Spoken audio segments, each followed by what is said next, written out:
Welcome to the ATP Project. You're with your host Matt, Jeff, and Steve. G'day, guys. How you doing? It feels like a while since we've all been together. Anyway, I feel like I've never left the room. I don't know about you guys. It doesn't help that your office is literally attached to the boardroom where we do. Oh yeah, but, that's where I was. Guys, we're going to be talking about fat loss handbrakes today, and really, what I love about this topic in particular is that there's so many opinions and so many.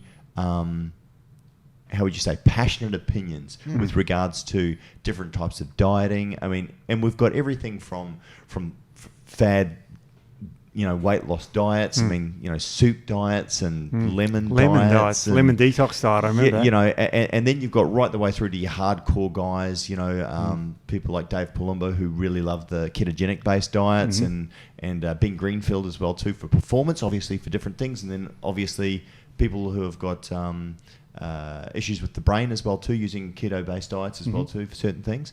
But when it comes to weight loss, there is some issues that I think a lot of people face that feel like don't get addressed. And some of it can be, you're not sticking to your diet, and let's face it, there's a big one. That's probably the biggest, isn't it?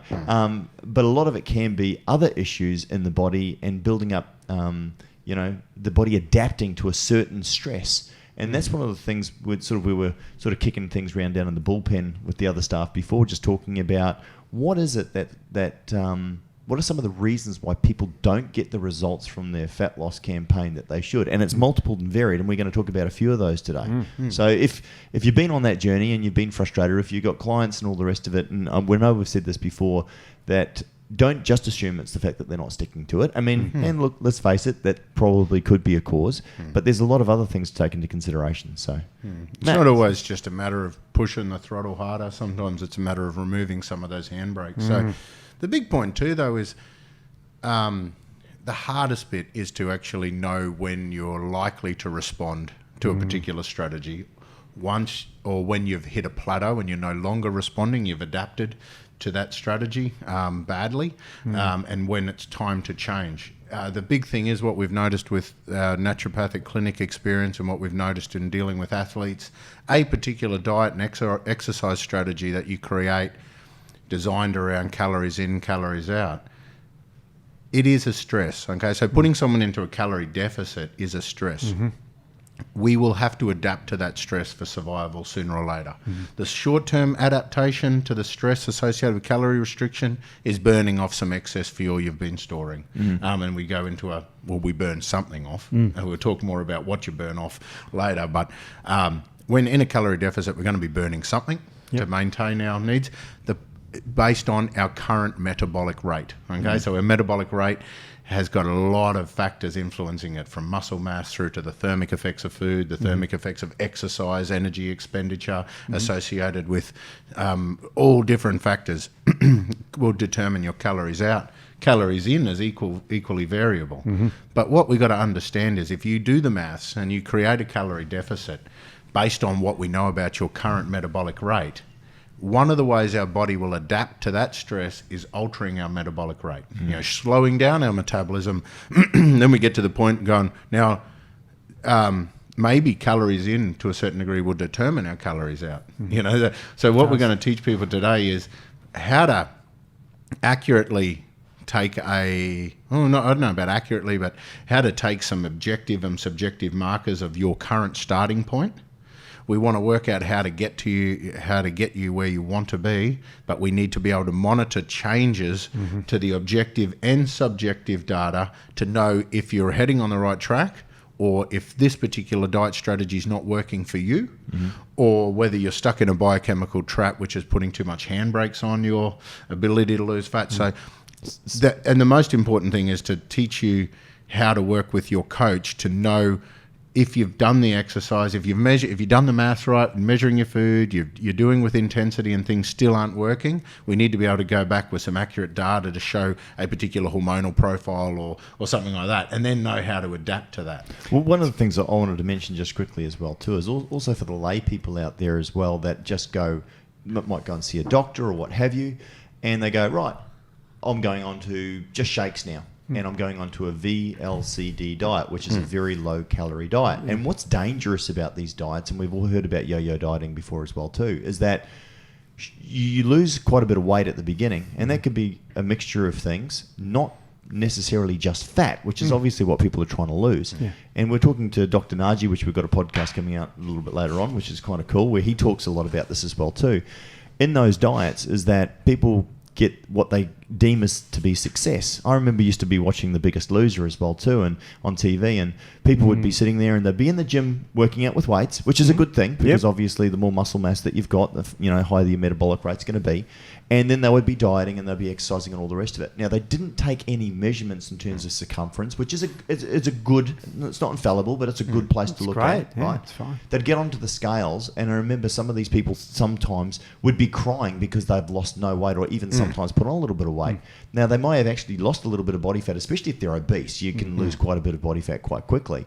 But they weren't measuring what mattered. It's the same in these VLCD diets. You might lose, let's say over a month, you might lose, 5-6 kilos or whatever it may have been. But if you've even lost, half a kilo or a kilo of muscle and some water and some fat, you've lost the driver, which actually helps you to burn calories through the day. And these are the hidden sort of numbers that I know specifically that fitness coaches and people who understand the importance of muscle, the importance of protein, the importance of consistency.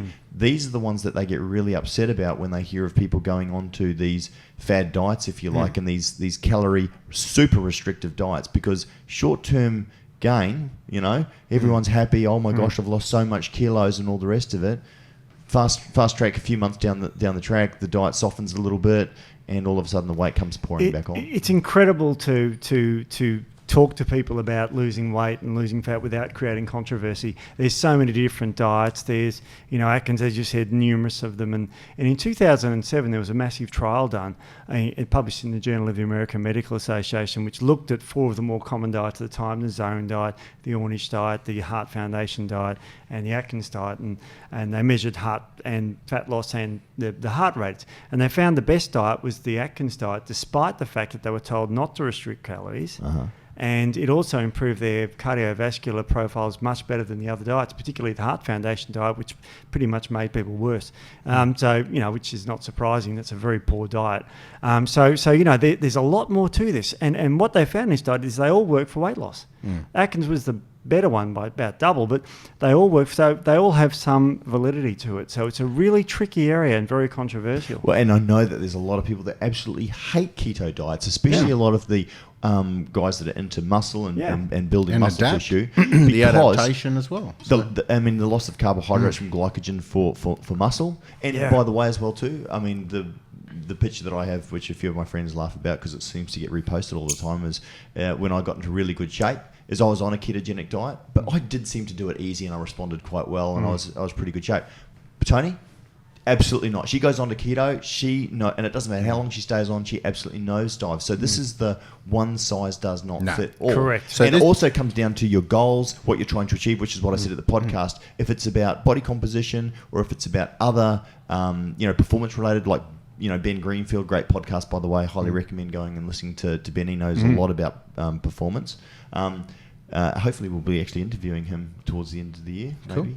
Cool. At Lake Tahoe. But hopefully. But anyway, it's one of those things that in terms of there's different reasons for different diets, but specifically around fat loss, that's obviously what we're looking at today. Very much so. So the interesting thing about fat loss is, as Matt correctly pointed out, it's about measuring and seeing your results. So I think the most important thing is, at the end of the day, are you winning? Is your waist getting smaller, your thighs getting thinner? And I think that's what the most important thing that Matt said is about measuring and making sure you're on the right track, because there are many, many options for you out there. If you're not doing something that's not working, there's no good in keep doing it. It's the definition of insanity, because you've got some great data there on different cycling diets and that sort of thing. Where do we start? Is the big point. And before you start, you know where most people start? Where? Tomorrow, because I got to empty the cupboard. I'm going to empty the cupboard today. Monday. I got to empty the cupboard today. I bought all this shit food I got to get rid of before I start my diet. Not the best place to start. No. What we do want to do is take some measurements. Okay. The first place to start, before you do anything, take some relatively accurate measurements. Now, I'm going to say relatively accurate because I still don't know the most accurate way of measuring body composition. But what you want to do is, if you have a coach that has a particular method that they use, whether it's a combination of weight with circumference, whether it's calipers, whether it's DEXA, whether it's body composition analysis or bioimpedance analysis or anything like that, none of those things I don't believe are perfectly accurate, okay? But we should be able to, if we keep the testing method consistent, like day of the week, time of the day, the person's grip strength, the same locations for measuring, we should be able to accurately measure change.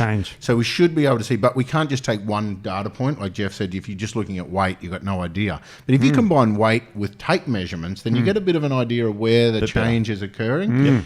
If you do weight, tape measurements, and bioimpedance analysis or DEXA or something, we're getting more and more data. That's all objective numbers. So objective is like when we can use your tape and get a number, or get a number off the machine and watch that number change. That's important to see what's happening, but it's usually the last thing to change. Okay, we know for a fact when you're on a fat loss journey or something like that and the weight doesn't change, I said you're building up muscle, just stick with it. All of a sudden your metabolic rate's going to build up and that fat's going to all fall off at once, or your water may change. So the objective measurements are usually the last thing to change. It's really important to take what we call subjective measurements as well, which is what we call a symptom picture. So if you go through and you document accurately someone's symptom picture, but it's handy if you know what symptoms are associated with what things, because we're going to talk about the ways our body will adapt to a calorie restriction or a calorie deficit. And the way it reacts is as a stress. Okay, so that's a stress. We get elevations of cortisol. We slow down our thyroid hormone to slow down our metabolic rate. We basically tell the gonadal system you're not that important. We don't bother giving energy for detoxification processes and survival mechanisms as such for long-term maintenance and repair. So the point is, if someone, before they start their diet journey, has a symptom picture manifesting high cortisol, high stress, someone that's manifesting a slow thyroid, someone that's manifesting estrogen dominance or something like symptom picture, then you can then make a diet and exercise strategy more specific for them. So for example, if you're looking at all your dietary options, that you've got the low carbohydrate diet seem to work really good for people that have got a symptom picture or a diagnosis or stuck in a biochemical trap associated with insulin resistance, such as a type 2 diabetes or PCOS, or they may have the family history of it and all the symptom pictures. You might go, man, for you, we're going to focus on glycogen deficit, maintain that insulin sensitivity. We're going to structure a diet around making sure your insulin works. Then those people would get a better result than someone that just went through a standard diet that everyone did, So they're measuring a symptom picture to see if someone's got a predisposition to a biochemical trap, that you might be able to not just structure their diet and exercise, but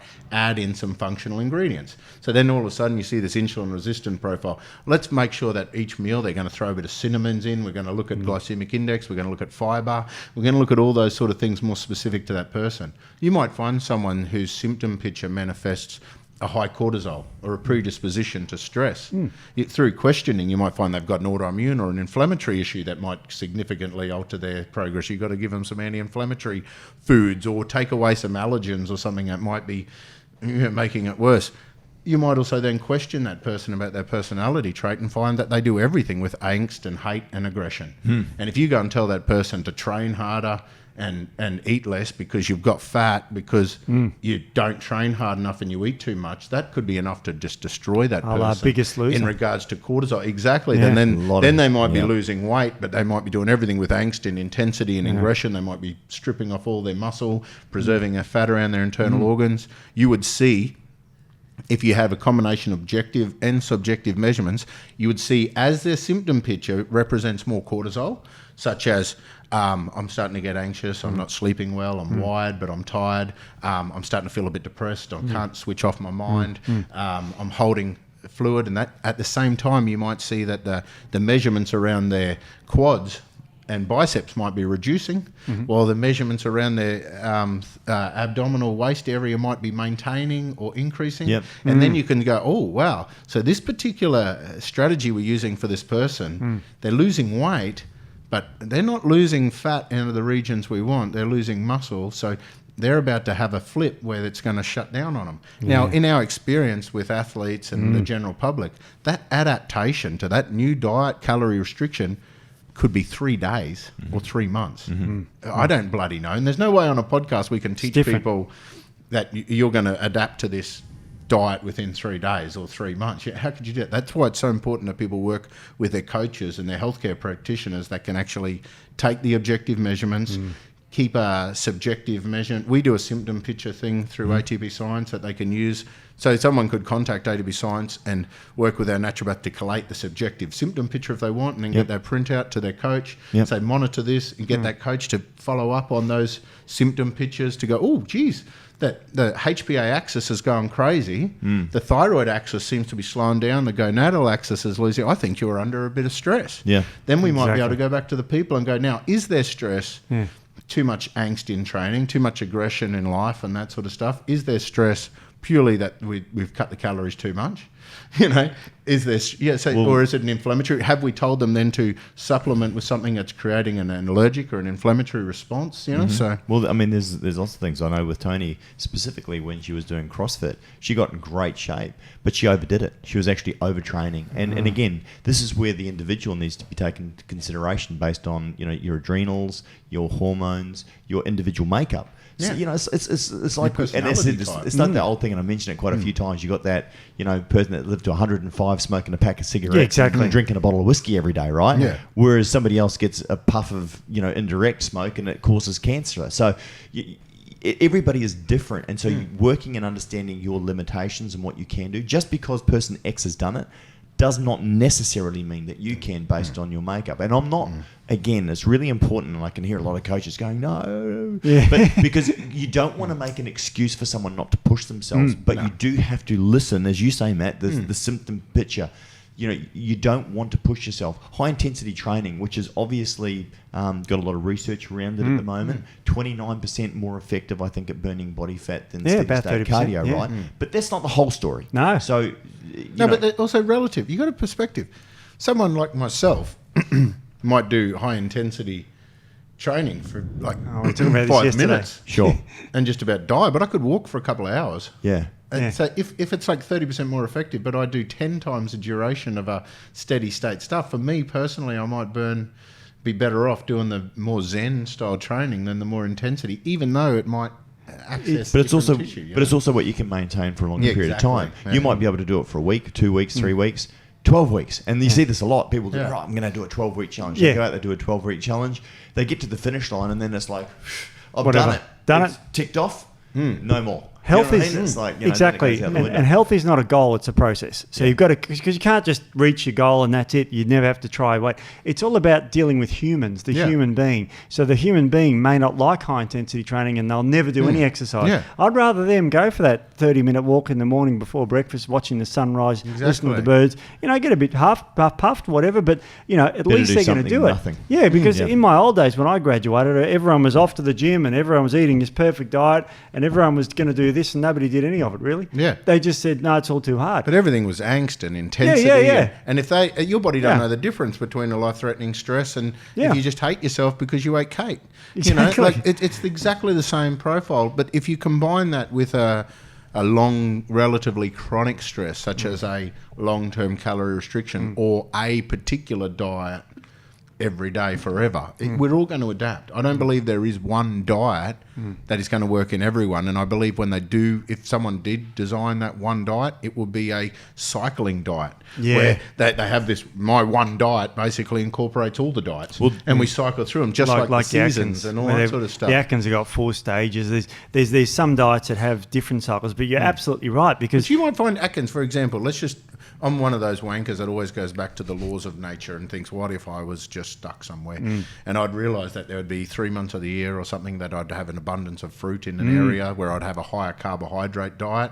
There'd be another 3 months of the year where those fruits are gone. It might be snow or something like that, and then I'd eat the animals. So I might go through a phase, within nature, I might go through a phase of high fat. I mean, even if you were to look at the Inuit groups, I think there is a section. Is there a section of the year where they can plant and grow stuff, or is it pretty much all year round that they got to eat? It depends fish? on where they are in the Arctic Circle. If they're too far north, they can't plant anything, but a little bit south the Arctic Circle, they can. Yeah, so I think what we're looking at is, as a general rule, there's not going to be one diet. Yeah. And even you find one diet that works for a person, Yeah. you're still going to have to cycle through and adjust the calories. So if we go back to that starting point, you go through and you take some objective measurements on your body. You go, right, this is where I'm at. I'm not going to judge you on that point, but we're going to judge you next time we see you to make sure that you're achieving some things, because no one can judge someone on their starting point. No, we've then got to assess irrelevant. that they're heading in the right direction. But at the same time, if we're not taking into consideration symptom picture, looking for other hormonal imbalances, biochemical traps they might be stuck in, then of course the assumption is that they're not following the plan. They're not burning enough. They're eating too much, So we've got to look for all those other causes, because they are the known and published facts of why we will adapt to a diet. Cortisol, thyroid, leptin, ghrelin, micronutrient deficiencies, all those sort of things are the reasons why we will stop responding. But we need to know before the objective measurements plateau, or before the objective measurements start going the opposite way, the subjective symptom picture will give us an indication. Exactly. So when we start, we take all of that starting point data. Then when people come back follow up, we do measure their objective, but we also double check the subjective measurements, because people forget how they feel. You'll know this, Steve-O. You Yeah, I know. Someone will come in, man, I have headaches every day. It's ruining my life. I'm wet in the bed every night, and I have this rash that is destroying everything, and I want to die. I told you not to tell and then people they come back. Yeah, that was Steve's. Sorry. And then when Steve come back the next week, and I said, how do you feel? And he says, I feel a great deal different. Don't wet the and bed. I said, just do you for the get record. headaches every night, Steve, anymore? And he's gone, actually, I haven't had a headache since I've seen you. You still got that rash? And he says, no, I got a different one.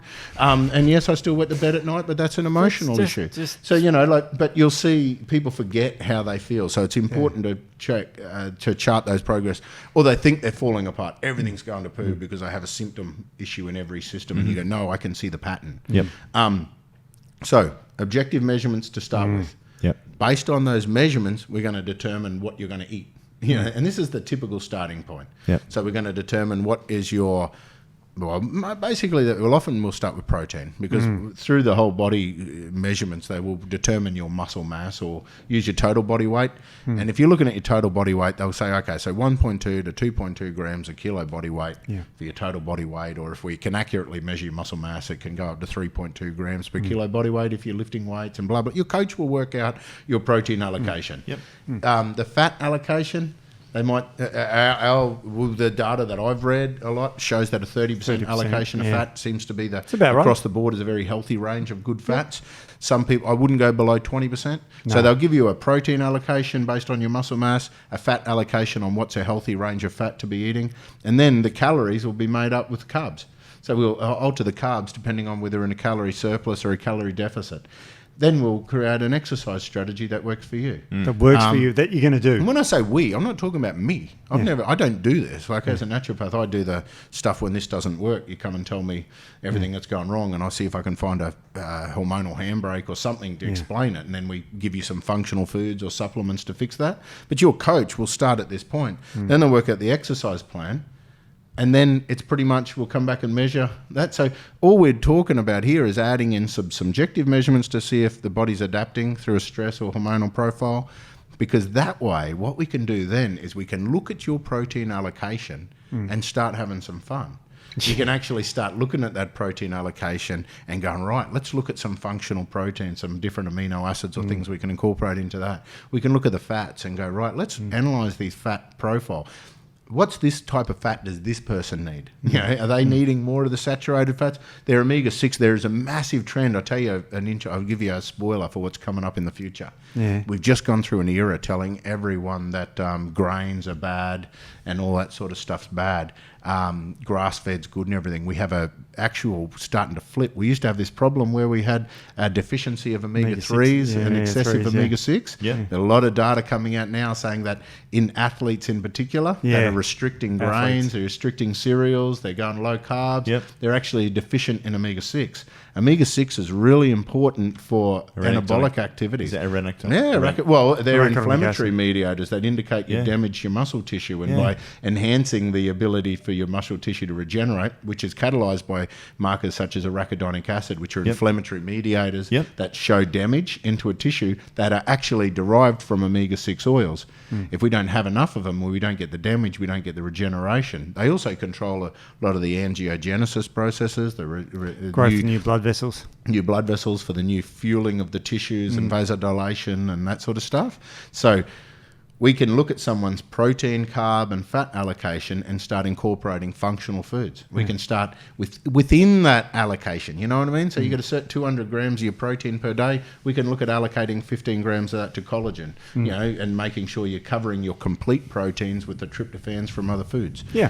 We can look at functional foods within your carbohydrates. We can start using some of the flavouring agents, garlics and onions and turmerics and all these other spices that are very, very powerful thermogenic compounds and that sort of stuff. They have a very big effect on inducing thermogenesis, other than just protein, postprandial thermogenesis. It's very interesting because you mentioned protein, and what we know about protein science is that it basically keeps us full for longer, which is great for humans who are trying to eat less. So that's a good way to have calories, but don't crave the next food. Also, we know something about thermogenesis and protein. We know that higher protein diets at about 45% increase the thermogenesis in the body by about 10%. And if you have a high carbohydrate diet, across this study here, published in the British Medical Journal last year, it drops the basal metabolic rate by 5%. So you have these, you can change your basal metabolic rate using proteins, and that was compared to a 15% protein diet, which I hope nobody has. Yeah, but it's low. It's a low, but that's actually what the Heart Foundation diet is. So unfortunately, wow. They still recommend a 15% protein diet. Amazingly, up to 60% carbohydrates, or 55 as the standard one, and the rest fat, which is just a train wreck of a diet, and that's why it's always shown to be a failure. So, the protein we know keeps you full longer and can increase thermogenesis. So that's a good macronutrient to start looking at for thermogenesis. And of course, the medium chain triglycerides are a great fat for burning as well. And there's some other great ones like conjugated linoleic acid fats. And, as you said, a nice balance of omega-3 and omega-6. Even optimally, we should have 4 times more omega-6s than we have omega-3s. It's usually a 4-to-1 ratio, sometimes and then it went to 2-to-1. Yeah. And then it flipped to the other side. Yeah. But in the standard diet, though, I think, wasn't it something like 16 times? 16-to-1 was common. 30-to-1 16-to-1 is what you get on a grain feed lot. Yeah. Right. If omega-6 is over omega-3. So the ratio was so out, which was a concern. A lot of the data was coming out of Israel. Israel was, they were on average, I think, was 24-to-1 from memory from the paper. That was across the population, and they believe that to be the major cause of insulin resistance and their diabetes and obesity scenario. Wow. Yeah, but the 2-to-1 to 4-to-1, they talk about a grazing animal should be sitting around 2-to-1. Yeah. So it's funny because Matt mentioned about what if you've got insulin resistance, and this study that I quoted before found that the people that responded better to the higher protein, lower carbohydrate diet had more insulin resistance. So that was a fascinating study on protein. I found it very interesting. And in this study, they actually matched the amount of calories. Everyone had 2,000 calories across the board. They just changed the proteins and fats and carbohydrate. And the more protein you had, the more thermogenesis you had. So based on your calorie, if I can call it a budget, if you have more protein in it, it's more thermogenic.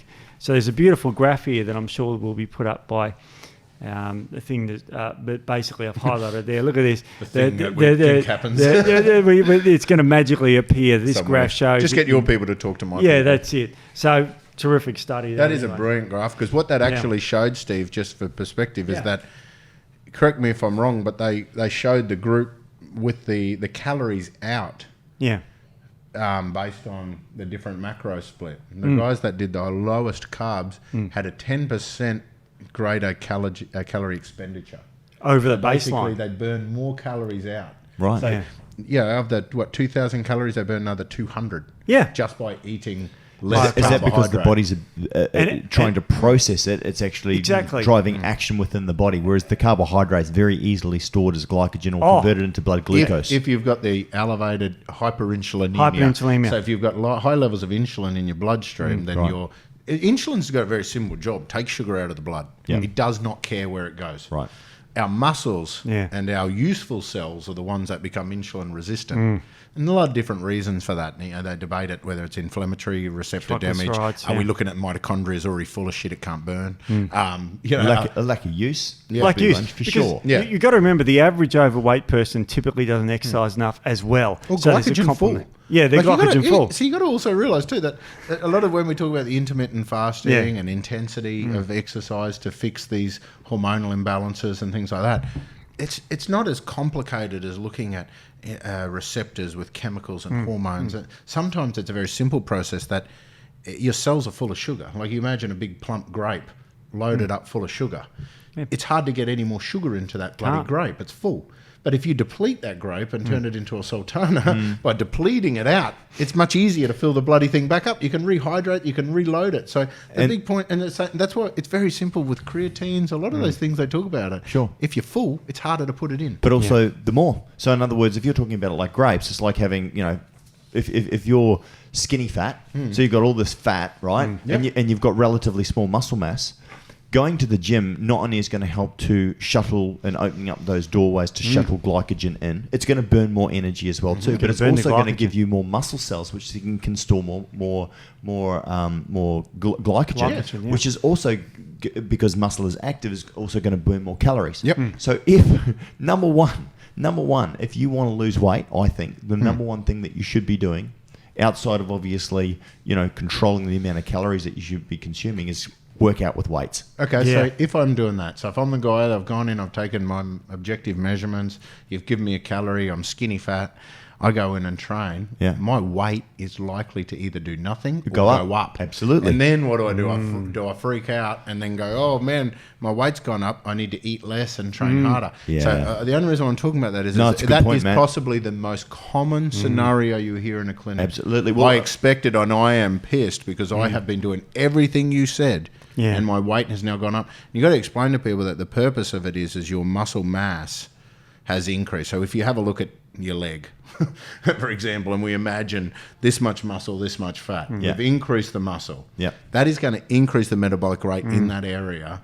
The fat will burn by that muscle, but you had to build the muscle first. Yeah. You know, so you explain to people that you're building something so you're capable of burning the other stuff, but there will be a phase where you'll feel as though you're getting larger.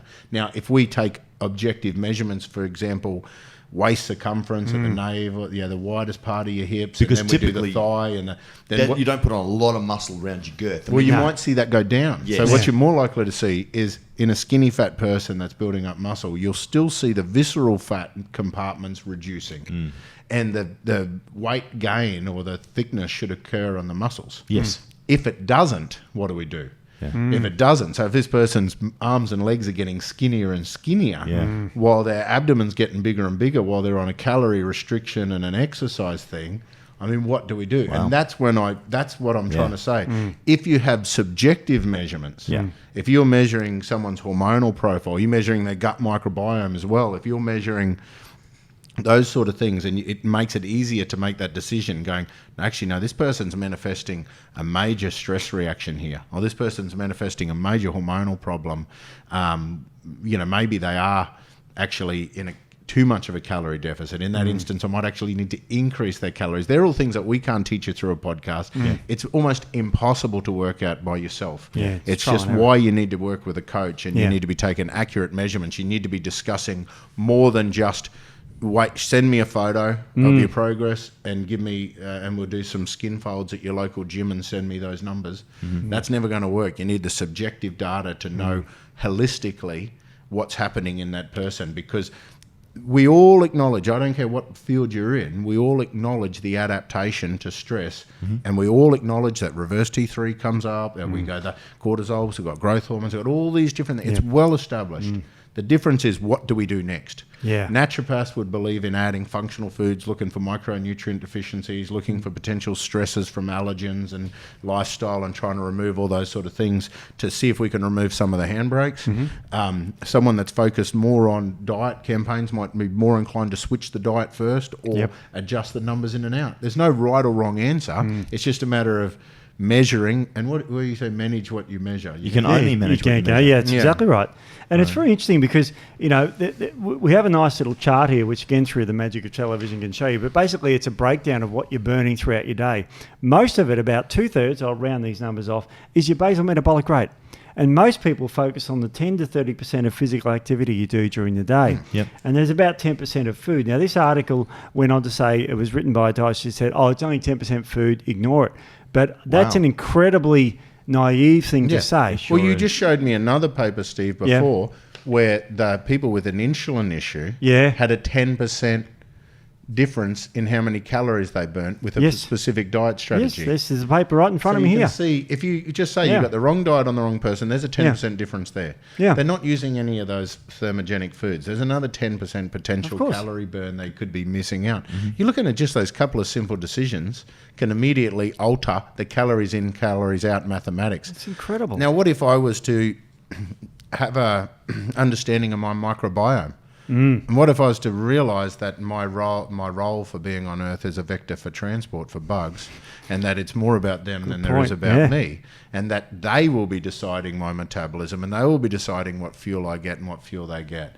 And what if I, after I finished with my breastfeeding from mum and I went through that thrifty phase of bulking up, that I continued to breastfeed from cows, and then if I continued to use the yogurts and all that other stuff, and I continued to build up all my firmicutes as if I was a growing baby, I would have an increased calorie yield from carbohydrates of up to 20%. Absolutely. So if I look at my calorie yield increasing because of my particular microbiome is different to yours, and then if I look at the fact that I'm not adding in my spices and things like that, that might increase my calorie burn. I mean, the math's true. We need to just, it's 100% true that you will lose something in a calorie deficit. Yeah. My brain problem that I have with it is I'm not that good at maths.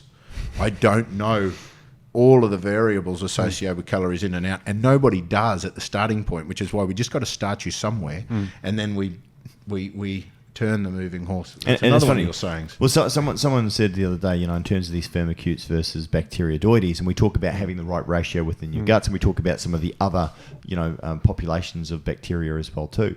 Like, damn, what are these bloody firmicutes?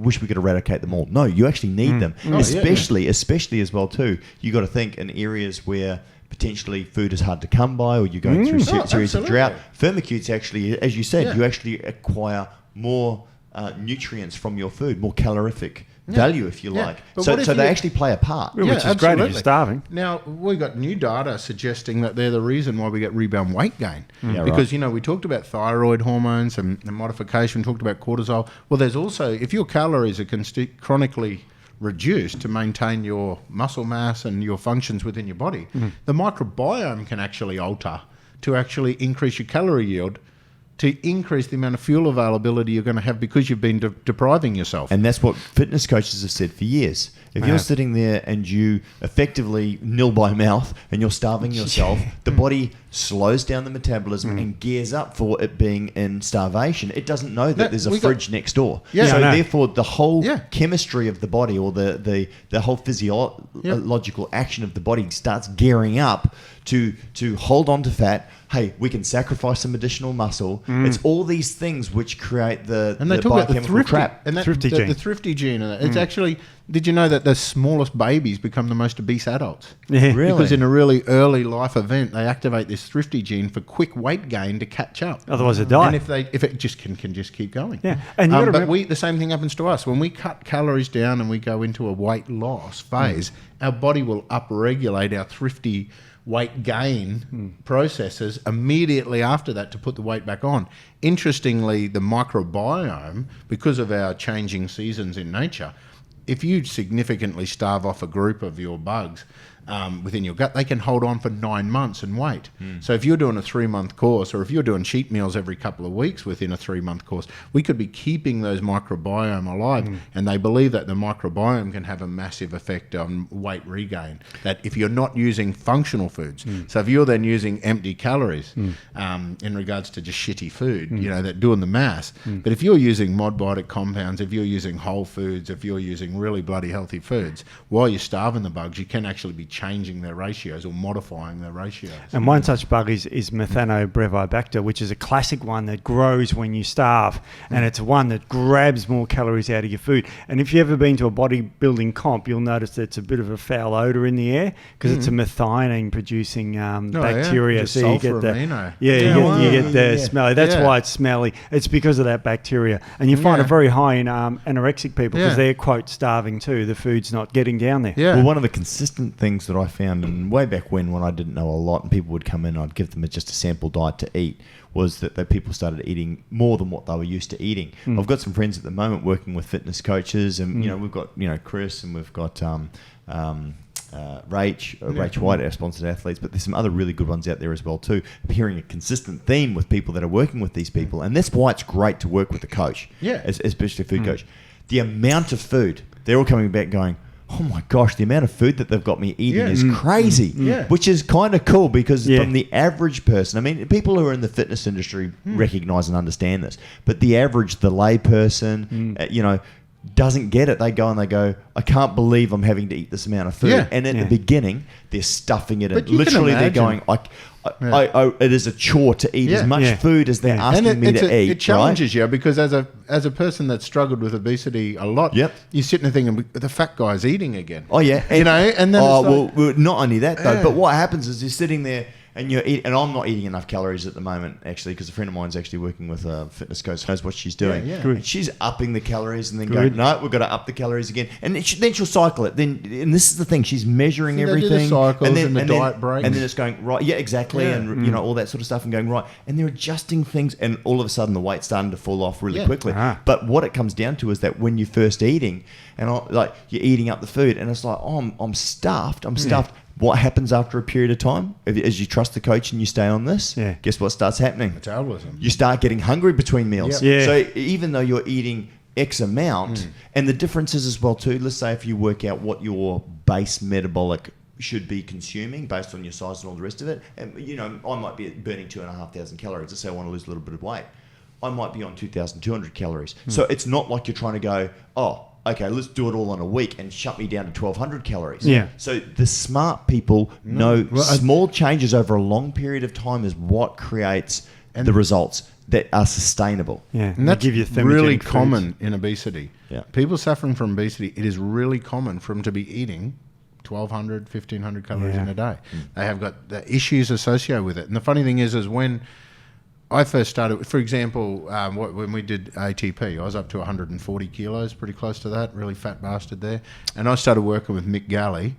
Mick's cool because Mick's very practical. Yeah. He does a lot of his stuff by looking and observing. He doesn't do all this testing and measuring. It's just by feel and that sort of stuff. He's very skilled. So he would go through and he told me to eat this stuff. And I was basically saying there is no way I can eat all that. And I know we had this little moment where that his body fat was extremely low.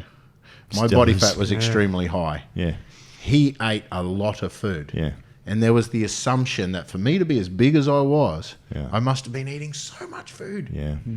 And then when you actually explain to them that actually I'm probably eating half the amount of calories you've actually prescribed me here. And they're like, okay, you just follow my instructions exactly. And then they start questioning, are you putting a sauce here or there? Or where are you cheating? Where are these hidden calories coming? How do you measure your things, And you're sitting there going, no, this is pretty much what I haven't eaten yet today. And I'm doing this. And they're like, you haven't what? Eaten? How? They don't even comprehend. How can you get past 9 a.m.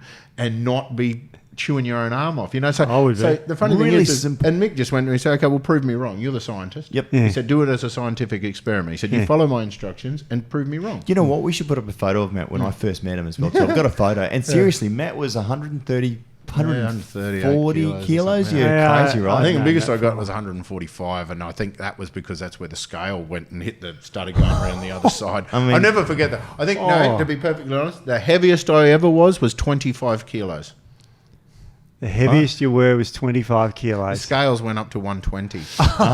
And then it went around again. I started lapping the scales. So I was counting where I was. So I'm not sure how accurate that was. That's why I said at 145 I stopped counting. And you're sitting on about 112? Yeah, about 112 or That's something. great, though. You really improved recently. But a lot of that was just basically Mick proving to me that my calories was way under, that the angst that I had and the guilt and the intensity that I would punish myself with when I was on a diet phase was not helping me. It was actually speeding up my adaptation to the calories by having other causes of cortisol and other causes of hormonal dysfunctions and things like that. So the funny thing is a very, very different now. When I'm at the gym, it is zen. I am like Tai Chi.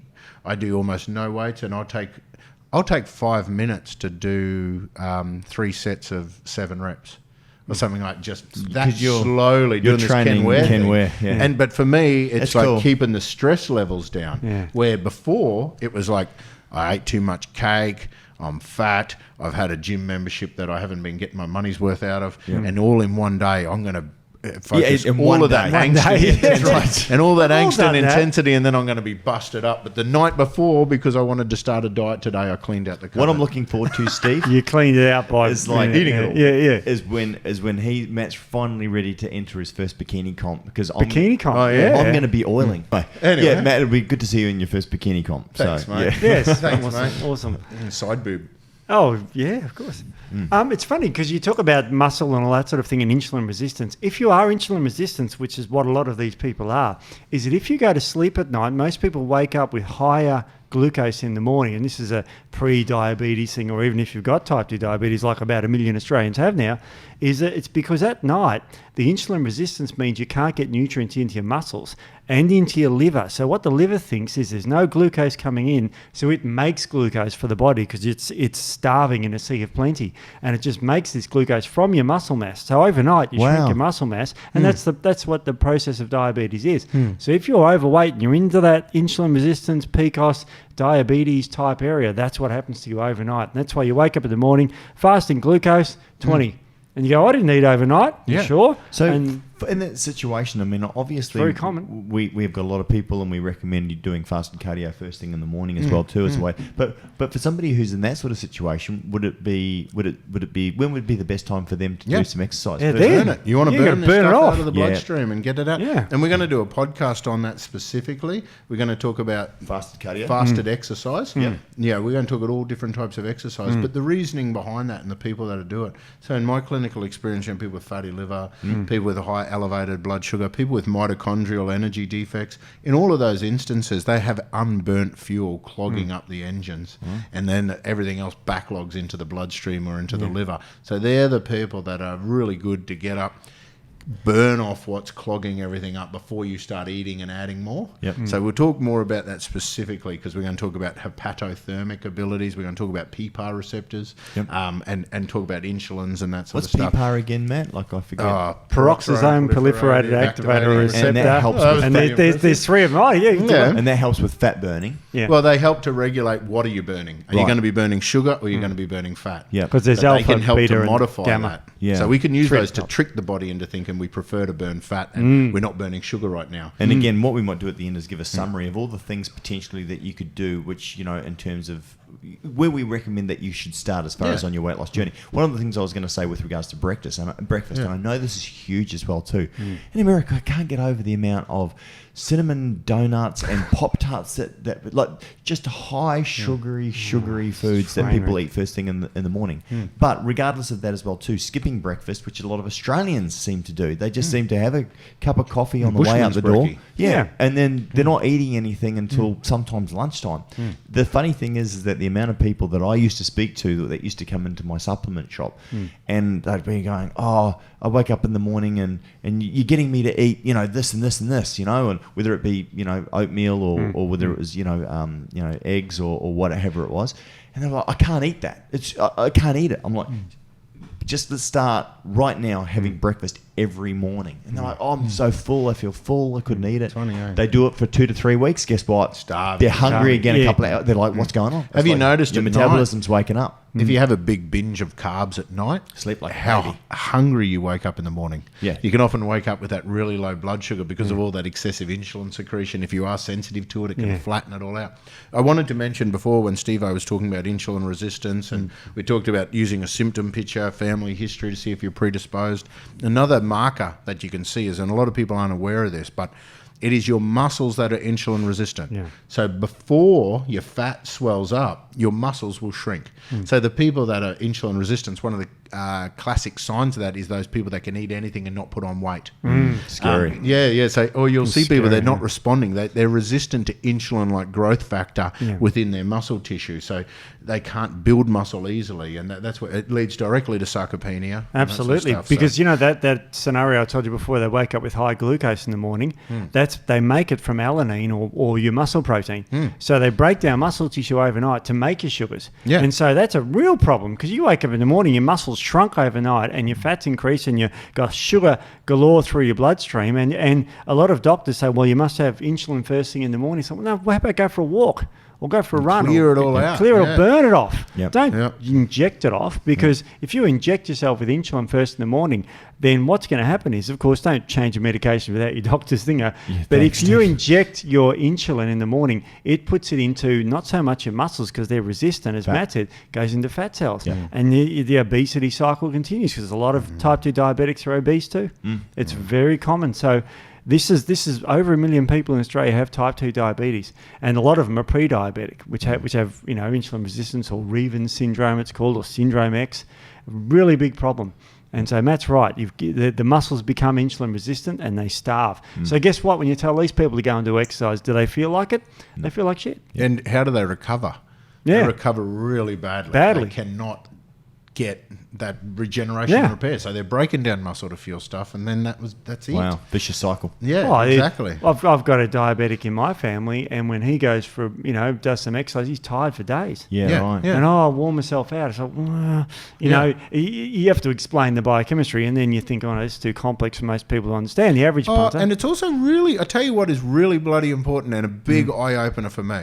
I spent a lot of time in the sickness industry. Yeah. Dealing with people with full-on life-ruining stuff and things. Yeah. Then when I started dealing a lot with athletes, if I didn't have athlete or something written at the top and body composition, you could look at those symptom pictures almost exactly the same. The difference is an athlete or a weekend warrior or an everyday athlete or someone, they look at those fatigue symptoms as DOMs, or they look at, like, you'd speak to an athlete about muscle soreness and they say, well, I kind of always sore. And if I stop being sore, I train harder. Yeah, or I change because I've got used to using that. So you talk to these people, how's your energy levels? I crash at this time, I need a nap.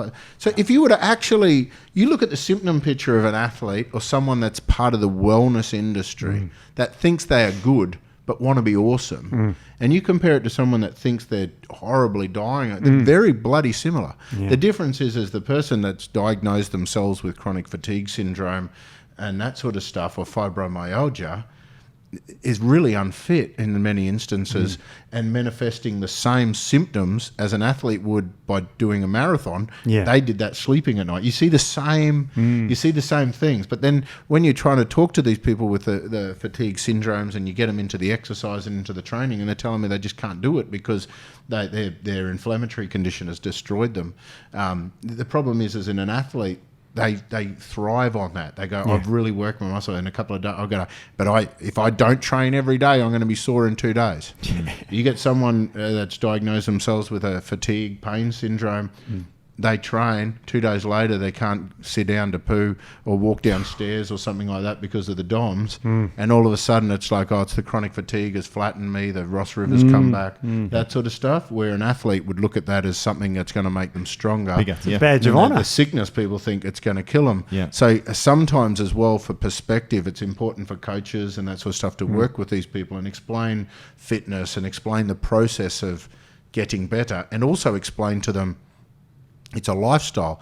Like, even when you get to be a finely tuned athlete, like some of our sponsored athletes and that sort of stuff, when I do the consults for our athletes, they got the same problems as someone with sickness. The difference is they just keep pushing towards a goal and understanding that we do have phases of fatigue and we do have phases of adaptation that make you feel lousy, but you push forwards towards a goal. The difference is being able to take accurate measurements to know if you're actually doing more harm than good. And so I think that's an important lesson. The main thing I wanted everyone to know out of it today is that you have multiple tools at your disposal. We have multiple forms of measurement. and use holistic measurement, just like we'll do a holistic approach to their protocol.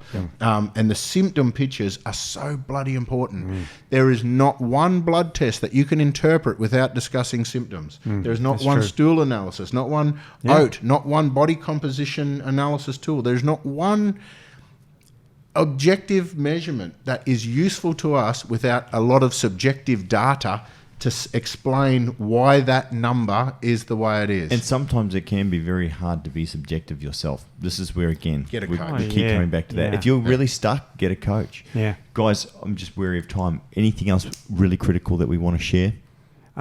Just remember habits. Like for example, I love your thing about you can always turn the head of a moving horse. So But if you can't wa- make him drink. You can't make them drink. You lead a horse away.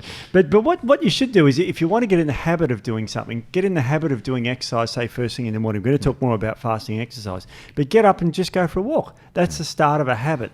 Well, as I said, and I've mentioned this before, Thomas Jefferson absolutely believed that it improved the brain waves, it improved cognitive function by walking briskly for, I think, 20 or 30 minutes every alpha morning. wise. It's correct too. Alpha, Yeah. So it's very, very good to start to have, and don't go out and buy junk food. I know we haven't mentioned that. We don't want to insult anyone's intelligence. I think most of the people that are listening to this understand. Quality nutrition starts with healthy, and again, we always preach fresh, local, variety. Yep. If it fits your macros, get it. We say make it fit your macros. Incorporate the healthy foods if you can. Incorporate varieties of those. Coloured definitely. carbohydrates. So in terms of calorie restriction, we understand that that's where it works. If you're in calorie surplus, you're not going to lose body fat, right? No. But so in terms then of summarising, I mean, I think we're saying for the people that are either wanting to start, start exercising, obviously. I would definitely go and get measurements. measurements. Where am I right now? We would work with a coach, or recommend working with a coach, especially if you've got frustrated. Stick with the program as well. This is another big one. Don't expect results in 2, 3, 4 days. The best coaches have their own coaches for their contest prep. Yeah. It doesn't mean that their coaches are better than them as such. It just means that they need support. Yeah. I personally cannot naturopath myself or any family members. My family thinks I'm an idiot for starters. But I can't do that. Yeah. Elizabeth Lambert is my naturopath. Yep. I go see her. Sorry, Steve. I just prefer the chicks. Wow. No. So Elizabeth Lambert is very objective. She just would look. She just does not have an opinion and can look at it without any being emotion, biased and not belief systems. So I need, and then I have other naturopaths that come to me saying, "Can you please?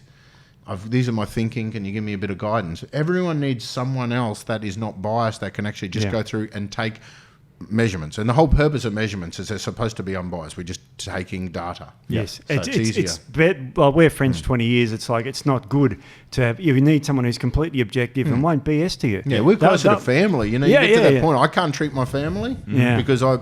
So that's another great place to start. The next one, obviously, is consistency and sticking with the program. Then we can start looking at other issues in terms of thyroid, hormone issues, gut issues. There can be other things as well too that may stop you from getting the results that you need. Yeah. That's the next step. Yeah. And if you're being honest to your diet and honest to your training, you're restricting your calories, and you're not getting the results, 100% go and get a coach. Go get someone that can give you objective feedback and make sure that you're not missing something. Yeah. It's not that we're saying that you're trying to cheat yourself or that you're trying to make excuses, but you might be missing something. Yeah. From there, once all that's done, then, as I said, then you can start looking at health concerns or health issues, those handbrakes to health that we talk a lot about. Yeah. And that's where supplementation and other things like that can also help.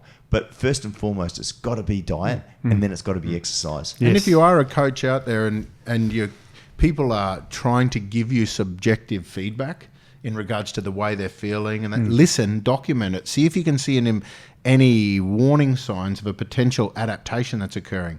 Don't just assume they're excuses. Don't just assume this person's looking for excuses not to do things. It's really important to collate, because I get that feedback a lot. And as a naturopath, anyone that come to me, the too hard basket that was not getting results working with a coach, that was their biggest complaint. I'm trying to tell him it's killing me. I'm trying to tell, they don't believe me. They think I'm not working. They think I'm giving excuses. We can then go through and fix a hormonal profile, alter that symptom picture just by changing functional foods within their macro allocation. That's true. So, and often you don't even need supplementation, but if you do, you can do that, fit it within the macro allocation, ask the body to change in regards to the way it's manifesting cortisol, thyroid, and that sort of stuff, thereby not necessarily having to make significant changes to the calorie in, calorie out mass, because it's probably right. You're probably right the first time when you calculated they just may have a handbrake. Yeah. You know, so... And remember, it doesn't matter how big you are now, how overweight you are. It matters in a month. Yeah. Like, how's your progress going? That's when we're going to judge you motherfucker. No. Yeah, that's it. That's exactly right. So it's like, even if you're overweight now, you're 100 and whatever, or you've got a waist this size, it's all about how you're going to be in a month's time. Yeah. Now is irrelevant. It's just a starting point. Yeah. It's how you're going to be in a month. So that's the focus. It's how you're going to be down a track. If you, but I'm overweight, don't like. I know people who don't like going to the gym because they're overweight. Oh yeah, and absolutely. That's it's a shame because all these fit people. Don't be like that. Yeah. Don't be one of those people. And don't one little preachy thing. Try not to get caught up in that. I'm not going to eat. I'm just going to have my shake instead. I'm really not a fan of those. Oh, and you know what else I hate as well too? I hate this bullcrap that's going on at the moment in the mainstream media. There's always crap going on in some kind of media. Yes, but anyway, the whole thing is that there's somebody who's been sponsored by something to lose weight now, right? And she's and I heard this commentator talk about her saying, I love her because she's curvy. It's like, well, you know what? Maybe she doesn't like her curves. Maybe she's not happy with how she is because what this person was saying is, she's a role model to everybody about loving yourself. Yeah. Love yourself, absolutely. But you know what? The associated, if you're healthy, and they use this, but if you're healthy, but we've already explored that as well too. You know what? If you're overweight and you're happy and you don't want to train, don't train. Don't train. Yeah. Don't change. And no one's going to judge you for that. And if they do, shame on them. But you know what? The amount of reverse judging that's going on at the moment. I mean, judging is judging. The amount of fit guys and girls specifically that have maybe built a bit of muscle, that have maybe got a six-pack, and it absolutely, by them being fit and healthy, these horrible, ugly people. I'm not talking about their outsides. I'm talking about their insides. He's pointing at me. Are actually sitting there judging these people, going, "Oh, look at them." When all that is an absolute reflection of how horrible they are on the inside. Stop it. Yes. I don't care if you're fat or you're skinny. If you're judging other people, you're judging the person that's gone to the gym for the first time, that doesn't know what they're doing, is using the lat pull down machine as some kind of weird aerobic exercise. I can imagine the looks I'm getting at the gym these days as the fat guy doing Tai Chi on the pec deck. But you're at the gym. Go help him. The person obviously needs help. Nicely go up. Don't judge them. Go help them. But also, if you're some horrible sour puss who's judging someone for being fit, the amount of times you hear, look at his muscles, that's look at his, that's disgusting. It's like, keep your bloody opinion to yourself. Beck's working in cardiology today. You don't get too many fit people walking in there or getting wheeled in there. They're usually the morbidly obese individuals. Died running a marathon, Steve. Yeah, that's it. I got told that I don't want to get fit because I heard in 1980 something, someone died during a marathon. A lot of people die during marathons, but they usually, people could die of a heart attack because they're morbidly obese or have diabetes or have underlying heart issue that they you might love your overweightness, but your body doesn't love you being overweight. Well, and look, as I said, at the end of the day, Steve, this is this area of we're supposed to be moving into this politically correct opportunity now, where everybody loves everybody else and there's no judgment. I've seen nothing but judgment, more judgment than I think I've ever seen in my entire life. Whether it's religious movements, whether it's orientation in terms of there's ugliness everywhere. There really is. We're all mammals. Yeah, of course. Can't we just get along?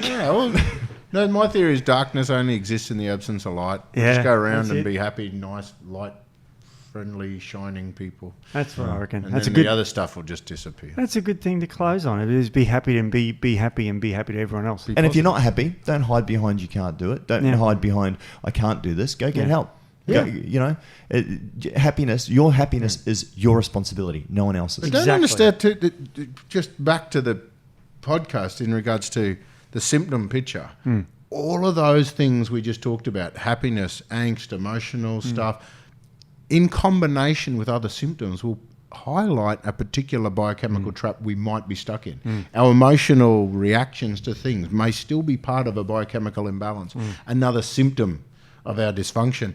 And if we just assume that we're just assholes, or, we've got issues or giving excuses, well, that might be a significant impact onto our results. So it's really important to, whenever, I often get accused of being insensitive or stuff like that, because in regards to this, when people are trying to talk to me, I'm not counselling them as such. I'm gathering combination of symptoms. So, you got to understand that all of these symptom pictures are manifestations of different chemicals within your body. And if you see a particular pattern, we can use these conversations to direct someone down a path of HPA axis, HPG, HPT, and then modify their diet and their lifestyle to change that biochemical trap. That's why every aspect of health and wellness and fitness is holistic. Yep. You can't specialize in any division, whether it's macros, micros, herbs, foods. They're all the same bloody thing. Let's start with the basics and then move upstream. If you don't get the results that you deserve, demand them. Yep. Find a way to achieve them. That's great. All right. Well, that's it for today, guys. Great. And Thanks, Jeff. We're going to be back soon with Elizabeth's coming back in, which I'm really looking forward to interviewing her. And also, we do have a product podcast, the podcast on the bars, because the bars are coming out in June. So we'll be doing the podcast on that. And when is a bar not a bar? Oh, all right, fellas. See you next week. All right. See you later. Bye. All right.